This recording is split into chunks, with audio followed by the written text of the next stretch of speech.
Hi, welcome to my talk on journaling and life planning with OneNote for the Learn OneNote Conference 2016.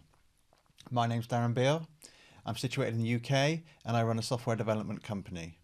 I've been using OneNote for about 10 years and I use it to plan both my life and my business, and I would be completely lost without it.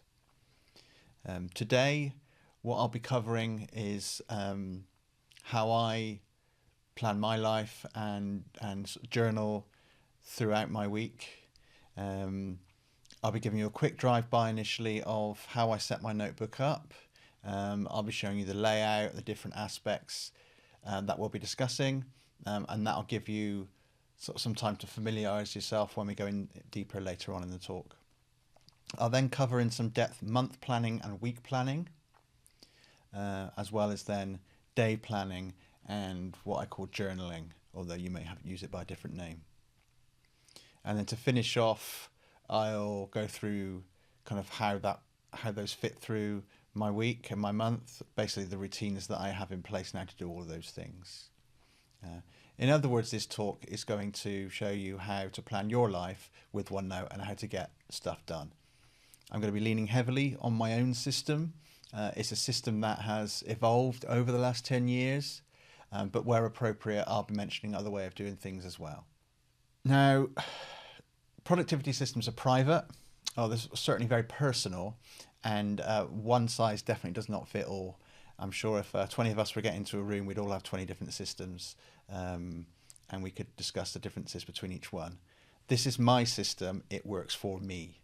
Obviously, yours is going to be deeply personal to you. You'll probably think that mine seems quite regimented and certainly quite fixed. I have ADD, and I need quite a tight framework around me to get things done. The idea here is that I'm showing you what I do.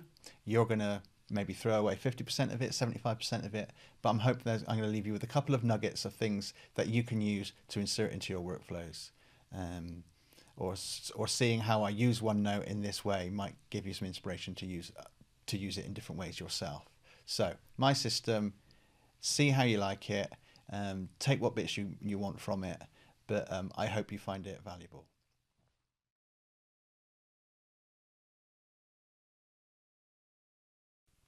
So as discussed, before we get to delve too deeply into my system, what I want to do is give you a quick overview of my notebook and how I lay things out, just so you've got a feel. This is my primary notebook. It has all of the things I'm currently working on, and I basically live in this notebook, particularly this section here, which is a section per month. The section is created the previous month. I then, during my month planning phase, towards the end of the previous month, I start populating, and you'll see how that happens as we go through. In terms of the sections themselves, I won't delve into too much detail, but we've got some color coding going on here. We've got some lists, we've got some projects, and then we've got specific sections for my business, personal stuff, and this 2016 section here is where I kind of set goals and ideas for the future. This isn't my only notebook. I have tons of other things. Some of them are shared with other family members, some are shared with colleagues, and some are used for me so I don't, for instance, have to carry around heavy notebooks in terms of data, say on my phone. So I tend to keep my top level notebook quite light, so synchronization is less of a burden. In terms of the pages we're going to go through, or the sections we're going to go through today, as I say, the section per month is pretty much where I live. It's got an overview page for the month. This is created during my month planning phase, and it has ideas of projects I'm going to work on, including side projects, quite importantly, things I'm going to be avoiding this month, what my focus is, general sort of random thoughts, and then the habits that I'm trying to kind of build into my life. During the month, this will get updated, but I don't add new tasks. I tend not to do that. I will do that during the week or the day views, but this is kind of so at least I can kind of see by the end of the month what I've completed, how well I've done.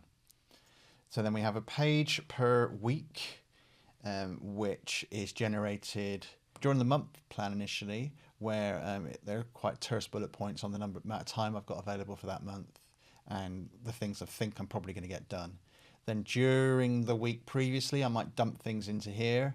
And certainly on the Friday afternoon when I do my week planning for the coming week, I'll then flesh this out a little bit and add specifically what I think I'm going to be getting done and any things to remember. Daily, I have this page. The tasks here come directly from my to-do list manager. These are manually added, and they are taken manually from my week plan, and particularly my calendar, which I go through in the morning when I do my journaling session. We've then got some small sections for things to remember, and there's some questions that I ask myself each day, which we'll go through when we get to that section. So that's the sort of basic outline of my notebook. So there's a bunch of stuff, projects and lists and things. Most importantly is this section per month, which is my inbox and pretty much where I live. I then have an overview page, which sort of maps my month out. I then have a page per week, which gives me an idea of the things I'm probably going to be working on and gives me a place to dump stuff. And then again, I have a page per day where I have quite a focused agenda, but also place to write thoughts and to generally capture as I go through my day. Just a quick note on automation that I alluded to earlier.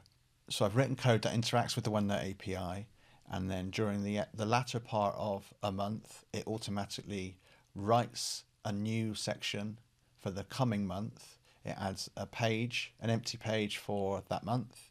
It also adds a week commencing page, and then sub pages for each one of those, which are the days per week. For years I've done that manually. It's not a massive overhead, but that automation just removes one less thing for me to do during my week. This also is quite a nice because what also happens is these here, as I say, are coming directly from my separate to-do list manager. So there's a separate API call to my to-do list manager. These get written over every day to save me cross-referencing the two systems. This is quite nice because it allows me to create what's effectively a GTD particular file, so I can add I can add tasks or reminders to my to-do list manager. I can set a due date for 6 months' time, a year's time, and they will just magically appear on that day within my OneNote page to remind me that needs to be done. Obviously, I may also see it within my to-do list manager, but the idea being is the page per day is where I spend all of my time.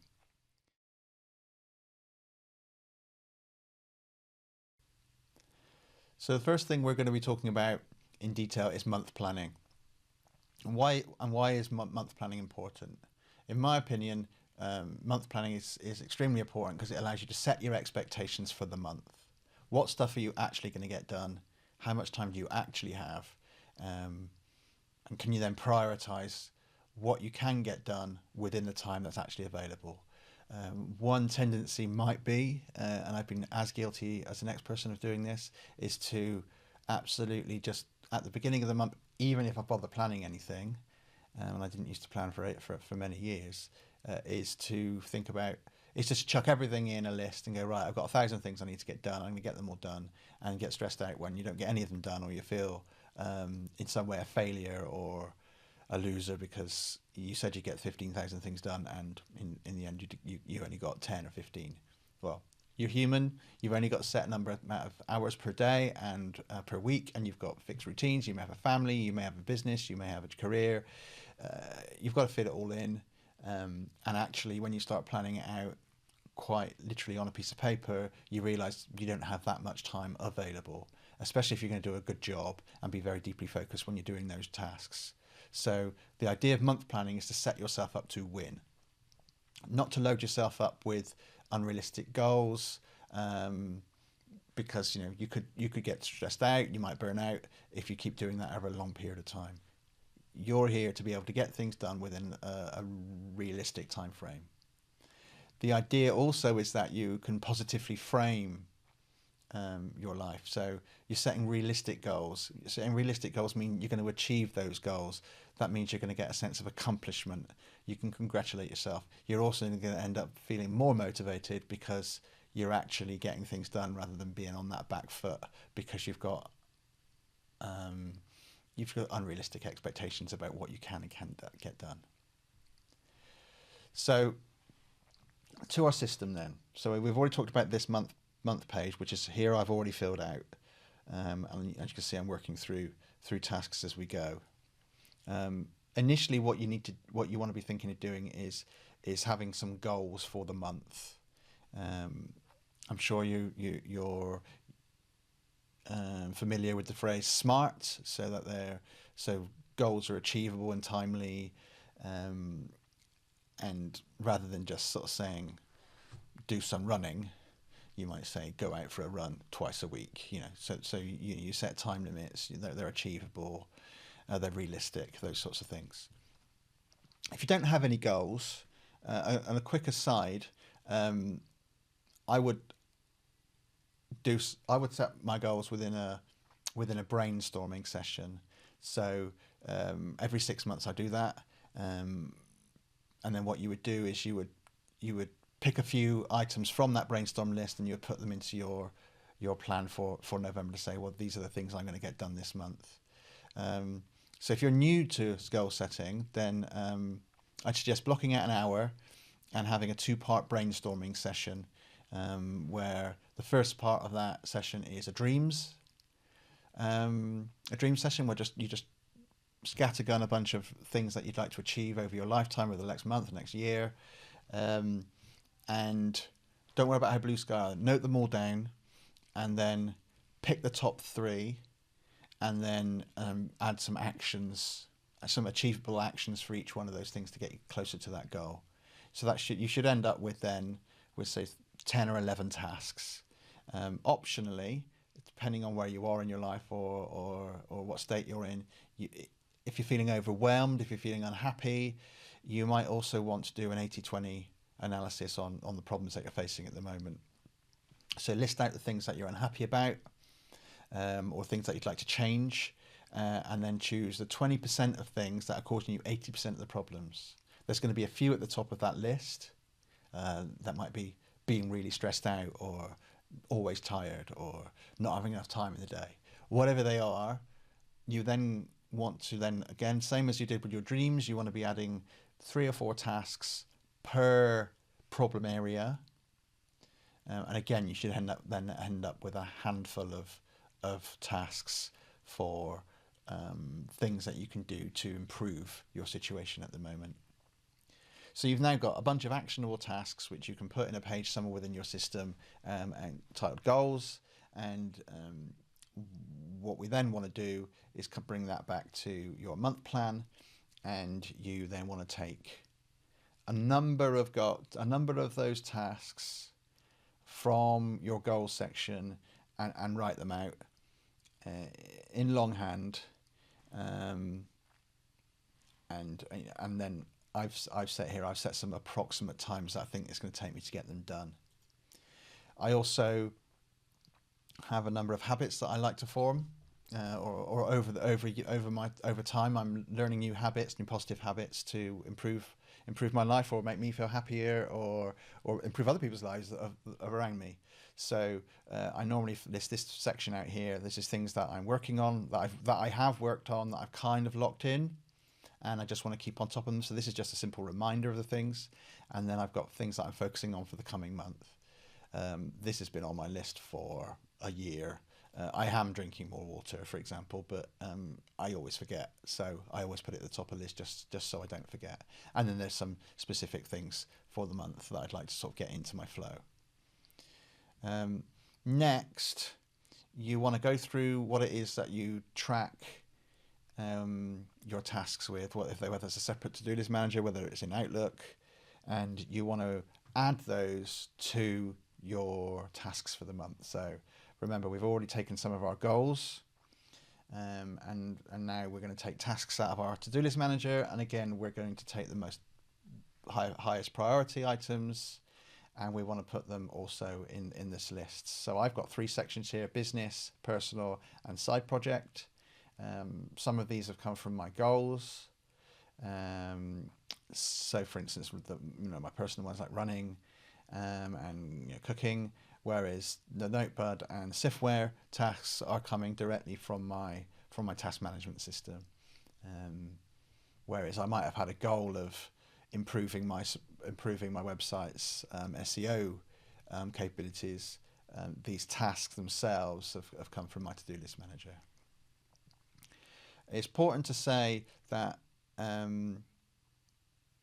don't worry too much at this stage about whether you've put too much in, because we'll come to that in a moment when you've done a bit more deeper planning. And as I say, for each one of the things that you've put in, whether they're from your task manager or whether they're from your goals section, put some average times, or very approximate and conservative times for each one of the tasks. So the next thing to do is to get your calendar. So this is a screenshot from my calendar. I've unticked all of the the different calendars, and my staff calendars, my personal calendar, family calendar, and I've just got a blank slate. You want something that looks like this, and you want to print it out with a so you can draw on it. Obviously, if you've got something like a tablet, you might want to do that electronically, but I go old school and I print it out. Now, what the next thing you want to be doing is blocking out known appointments. So you're going to have, through your month, you're going to know that you're going away on Friday or on Tuesday. You've got that thing. Just literally in half-day blocks or day blocks, scribble out any days where you can't do anything that day, or you can only do something for half a day. This should take about 10 minutes. It really is quick. Just in front of your calendar, with a blank calendar and a Sharpie, scribble out the bits you've got. Don't get too detailed. 2 blocks per day, morning and afternoon. Work out what days or parts of day are reserved, and then however many half-day slots. This is an example of one that I recently did. So you'll see here, so that doesn't count because that was my previous month, because that was week commencing 31st of October. But I've got a couple of bits where I'm blocked out. It's actually quite a quiet month for me. But at the end here, I've listed out how many slots I've got available for the coming week for each one of these weeks. So that means that week there is unheard of. I've actually got nothing particularly in my diary or anything blocking me that way. Now, it's important to recognise that things will change, and we don't want to get too granular with our month planning. You might be tempted to start planning out each day during your month planning in quite a granular, detailed format. You could do that, but things do change, and the further you go into your month, the more it'll just be a waste of time. I did used to do that, if I'm honest. It did take a while, and it sucked. So this is very much big building blocks. Can't do anything on that day. Got a half-day slot that day.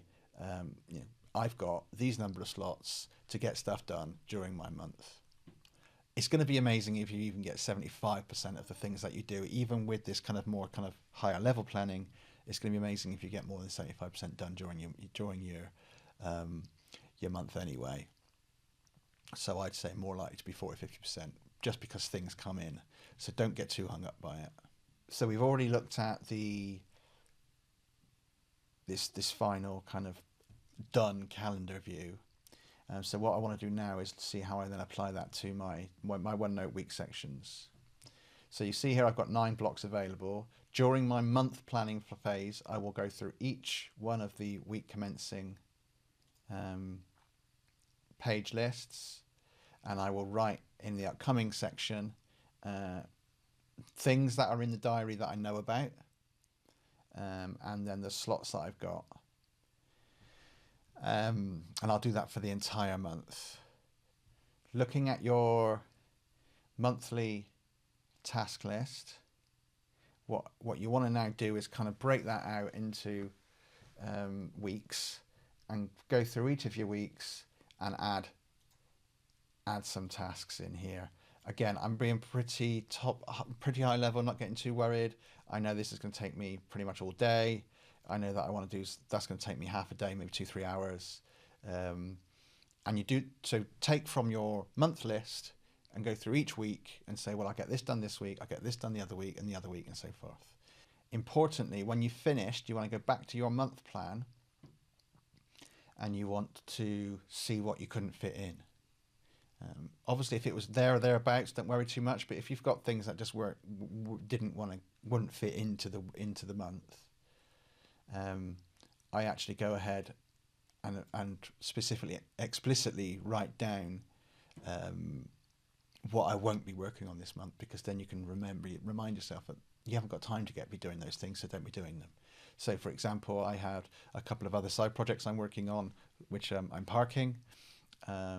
I keep fiddling with my website, my personal website, trying to improve things and just geek out now and again some evenings. I haven't got time to be doing that, so I'm telling myself don't be doing that.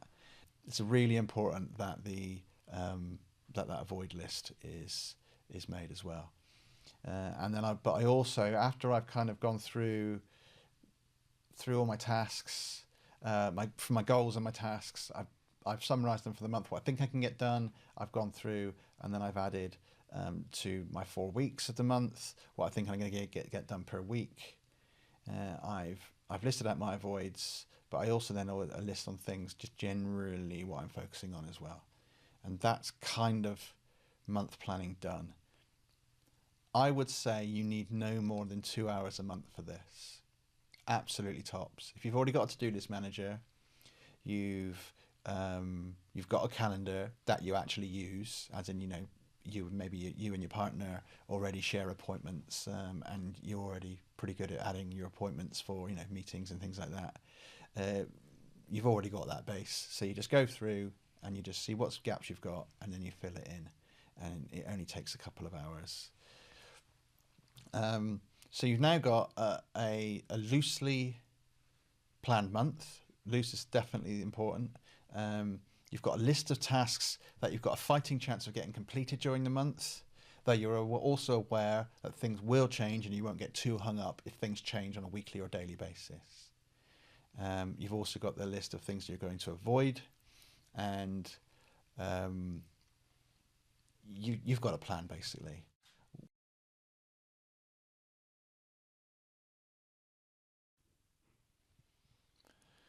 So now I get into week planning.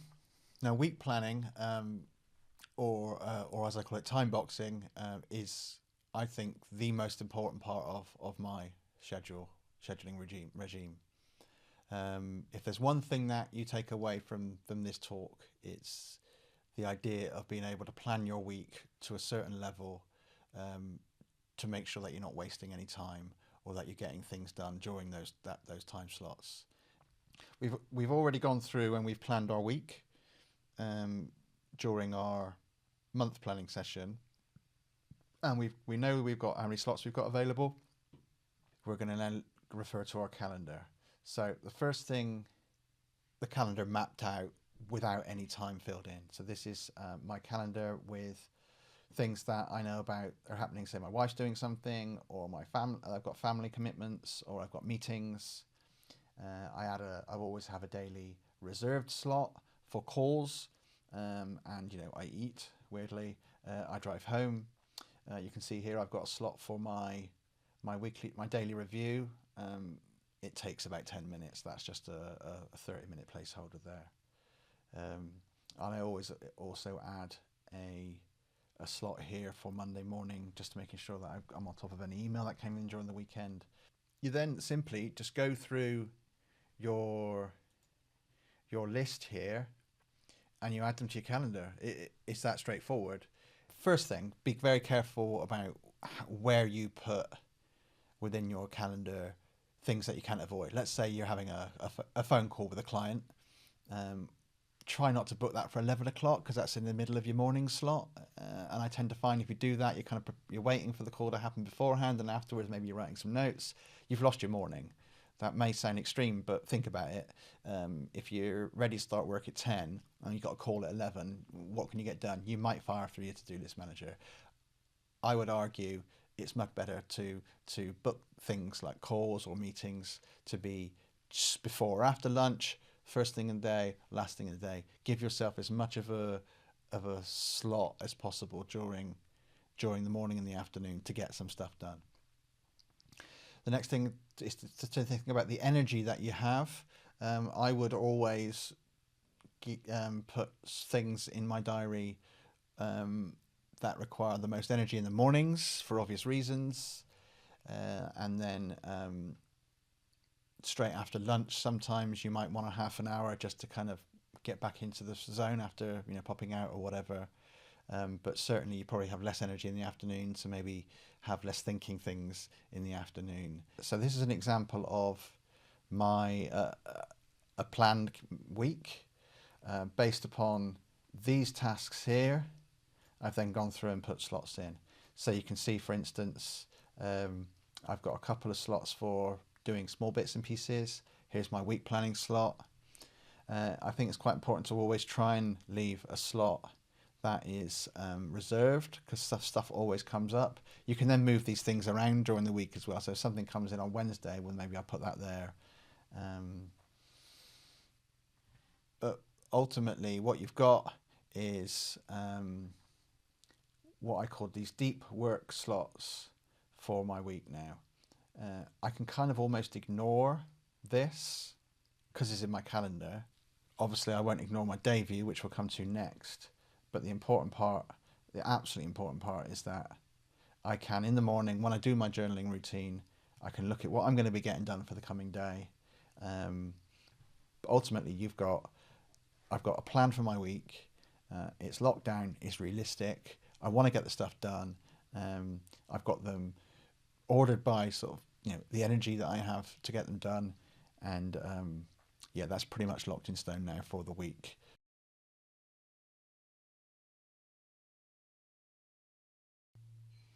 So now we're going to talk about journaling or day planning. This is the most sort of dynamic aspect of this system, as in it's updated regularly, daily, hourly. What I thought I'd do first is talk about why journaling, why I do it, is to maintain a positive outlook, and to be thankful for what I have, and allows one to ground oneself, and remember that life is for living and not just ticking things off of lists.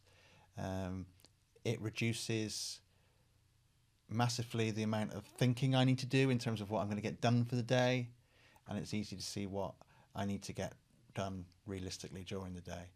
Now, I hesitate to call mine a journal. It's just a list of a few things. Some people journal and they'll take an hour or half an hour every morning and they'll write 800 words or something about their thoughts or their feelings, or it'll be simply as part of a larger writing project.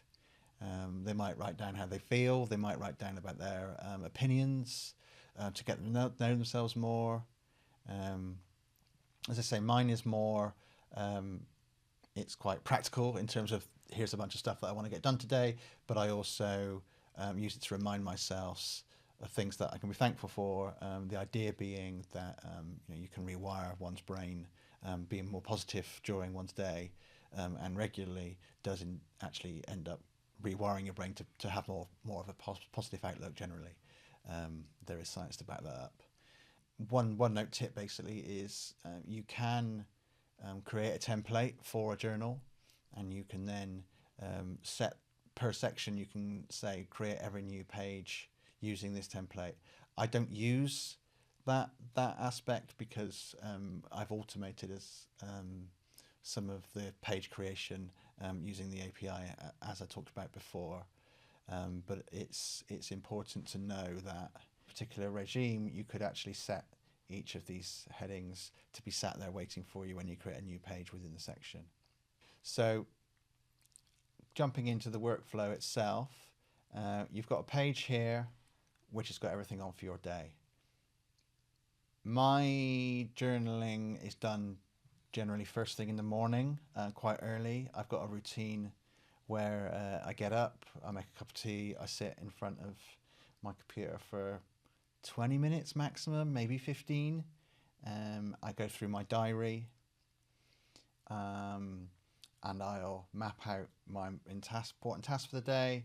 I'll look at the items that my automation system is copied over into OneNote for the day, so I can kind of see I've got a few smaller tasks to do here, and then I go through my questions. I just list out my habits again. Reinforcement. I note what I'm grateful for. Again, positivity. I always make time to think about this one. I will give it a couple of minutes. I'm not sort of closing my eyes or omming or anything. I'm just kind of just quiet thoughts. What am I glad? What am I pleased about? What am I grateful for?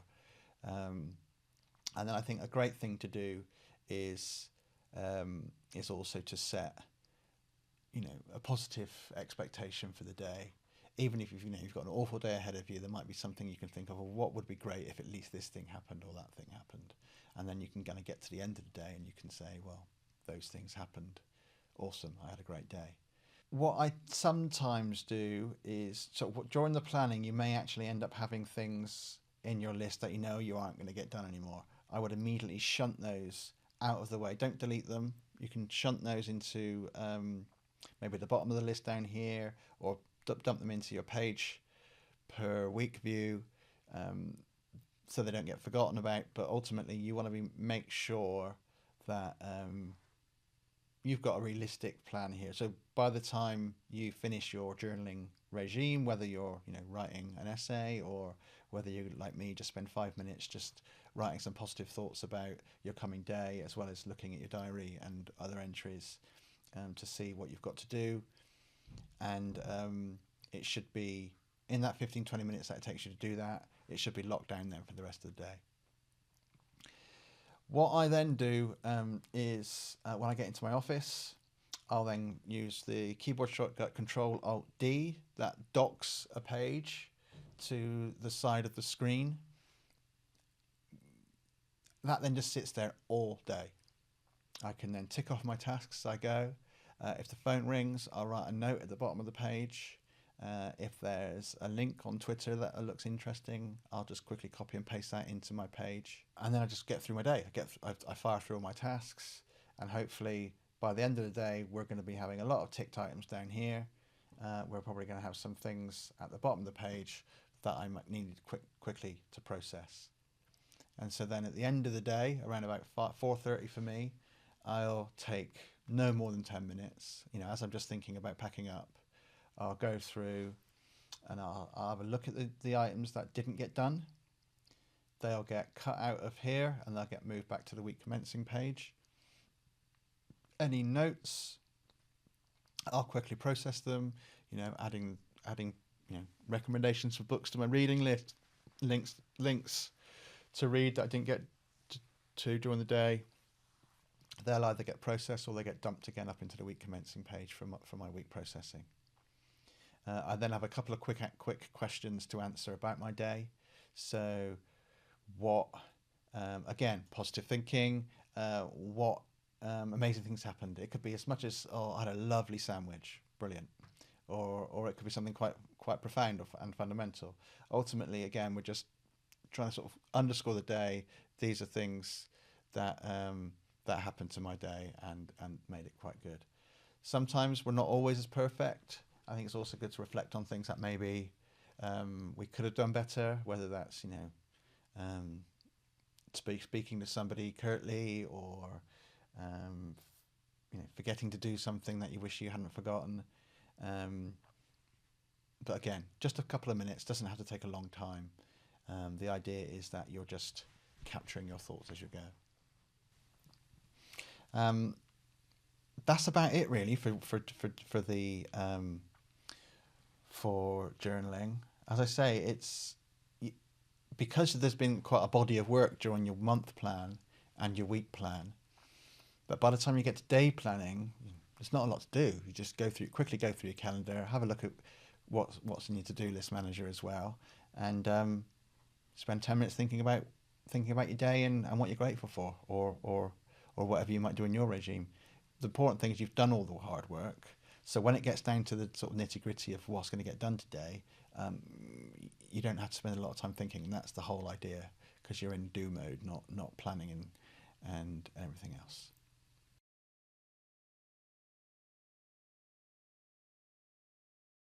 So just to finish off, I want to go through and just sort of underline a bit more about the routines that I've mentioned during this talk. So the routines are here to help your brain, so that you're not always having to think. You're just doing some certain things at certain times during the day. Like habits, they can get learned regardless of your age. The idea is that if they get ingrained, these routines, that you sort of can almost work on autopilot as you're doing them, so you can keep your brain free for the things that you actually need to get done. Now, I should stress that whilst it may seem that my days and my weeks and my months are very tightly controlled, that's not actually the case. I don't do any planning at all for my evenings or for my weekends. I only really plan my productive time, my work time, um, so that I have between 6 and 10 slots per week to get deep, meaningful work done in an undistracted way. I'm not thinking about, oh, do I need to remember to do that thing or do this thing, because um, I've got my routines in place that enable me to plan those things and plan them in a relatively friction-free way that don't take up too much time of and don't get in the way of actually getting stuff done. So just to summarize those routines, um, on the last Friday of every month, I'll do the month planning exercise that we've already gone through. So that will be printing the calendar out, getting my Sharpie out, blocking out the bits um, that I know I've already committed to, say, a meeting in London, or taking the cat to the vet, or whatever it is. They're all blocked into the diary. I then know how many slots I've got available per week to get stuff done. I then do my week planning also on a Friday afternoon. So on the Friday afternoon of a month planning session, I also then I just do a little bit more work there. It actually doesn't take that much longer because I'm already in planning mode. So I'll just go to the first week of the coming month, and I'll flesh the coming week out a bit more, and I'll block my calendar out for the coming week. I then I get up quite early on weekdays. I go to bed early. That helps. But I get up about 5:30. I'll then get myself a cup of tea, and I'll sit in front of my computer for no more than 30 minutes, probably more like 15, 20. I'll I'll look at my calendar. I'll check my tasks that have been written over by Notebud over into my day, and then I'll just make sure that that's a realistic plan for the day. And I'll also add in things there, small things that I need to get done. I then spend that 10, 15 minutes just going through and thinking about positive things in my life, thinking about ways that I can be thankful for what I have. That then gets quickly docked to my screen, and it just sits there all day. At the end of the day, my final sort of routine, if you like, is it's a quick summary and a tidy up.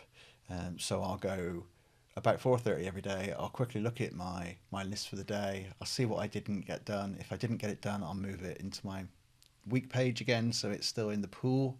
Or I might rejig my calendar to make sure if it's important that it does get done tomorrow or early next week.